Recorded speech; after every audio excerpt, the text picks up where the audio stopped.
What's going on, guys? The Barber Phil here, back again with another haircut tutorial. In today's tutorial we will be doing a low taper with heavy curls up top. We're going to try to take off as little as we can up there, reactivate those curls using the diffuser attachment on our Dyson blow dryer, and then we will fade up and taper out underneath of that.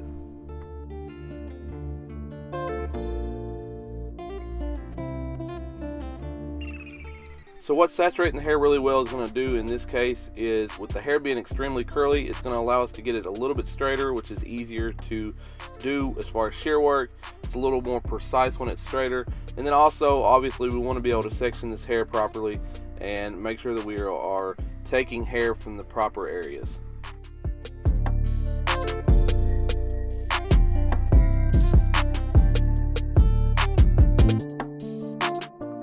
Alright guys, so use the wide two side of your comb. I started in the crown and I worked towards his front vertical bar. There's always going to be a line in every single person's hair where the hair growth pattern wants to fall down and then the other part wants to stay up higher.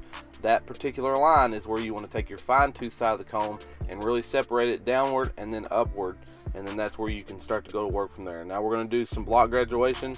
Well, I guess it'd be, well, I don't know if this is really considered block graduation because I'm not doing horizontal sections to the actual part, but it's the same concept. We're just trying to remove a little bit of weight here and clean this parietal ridge area up.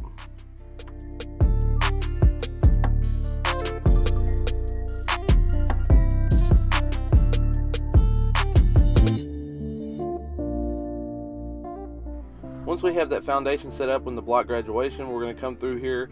I've parted the hair on top down the middle, and we're going to start pulling that down to the side, overextending it down.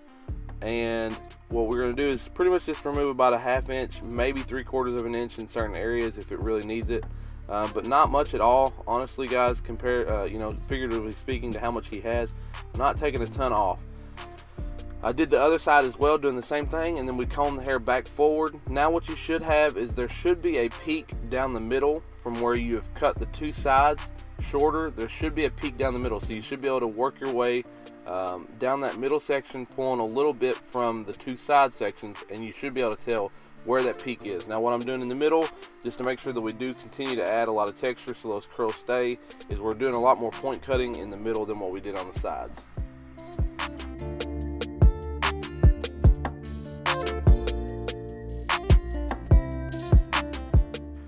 Just to make sure that the bangs were fairly even and consistent with the rest of the weight, we did the bangs separate, pulling those downward and making sure that we did use a guide from the previous section. And here I'm pretty much just cross-checking myself, going back through here, making sure that everything is even, so that when we start using the diffuser attachment, we do get a consistent curl up top. So we're going to spritz some of that Ruzel Surf Tonic. You guys know that I like that quite a bit. And then we're going to add the diffuser attachment on top of our Dyson. I like to use either 1 or 2 speed and then 2 heat. Anything hotter than that, I don't want to take the risk of obviously scorching the hair, and then anything lower than that, I feel like it just takes way too long.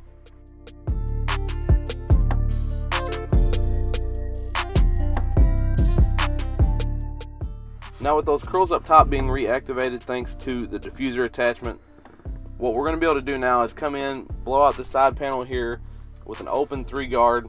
I'm using the Andis purple guard sets because we are now currently using not only the Andis steel blade, that's been an option for a while thanks to Filthy Blends, but this man has also now came out with the cam follower that allows you to use the actual Andis master cutting blade to go along with the steel blade. So if you guys like that idea and you like that cutting blade that Andis has, go over to Filthy Blends website, check it out. You guys will really enjoy it. I am as well. I'm loving the purple guard system right now. But we've got the side panel blown out now, and we are ready to do a little bit of detail work, and then we can finish out the fade after this. Now, this is another mod by Filthy Blends because this man is on fire. No reason to just have one. Might as well have as many as you can. This is the FX3. Obviously, the initial reviews on the FX3 was that they were too sharp out the box. So what he did is, as you guys can see right there above my hand, that piece there that connects the gold blade to the red body, it's gray. Then the original one that comes on the FX blade, it's black. His modification is that gray piece. It allows you to use any of the other Babyliss blades. So I enjoy using the original gold FX blade, the one that came on the very first FX that came out.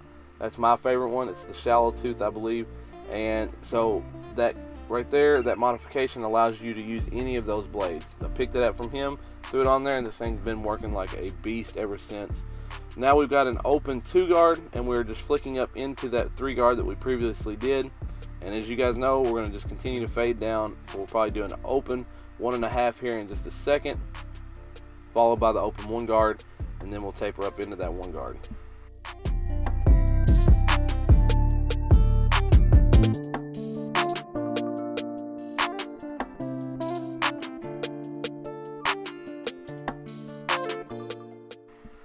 So here is that 1.5. We're just kind of flicking up into that 2 guard that we just previously did, making sure that we don't overlap them too much, because then it's just, you know, you're erasing some of that gradiency that you just put in by doing the 2 guard. We're going to go ahead, continue around. Now I did lose some of the footage there. I apologize. I lost the 1 guard below that 1.5, and then the initial steps of the taper, which would literally just be the open section, half open, all the way closed, taking it out on the bottom. And then right now what we're doing is we're using that Andis half guard, and we're flicking up into that previous 1 guard that we did. And you guys can tell I didn't want to do a real high taper. It's a lot of hair up top to have a high taper, so we tried keeping it a little bit lower. And then of course on the taper areas in the temple area, it's going to be a low taper as well. This is back to the 1 guard, just kind of flicking back up into that previous 1.5, and now we're ready to get right into the sides.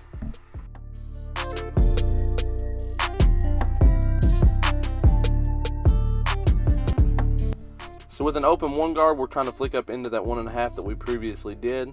And then what we're going to do is we're going to open up the lever with no guard, and we're going to start in that bottom section there. And I do have the click system on this clipper, so what I'm going to do is just 1 click at a time, working it closed and working our way down until that bottom part of this taper area is disappeared completely.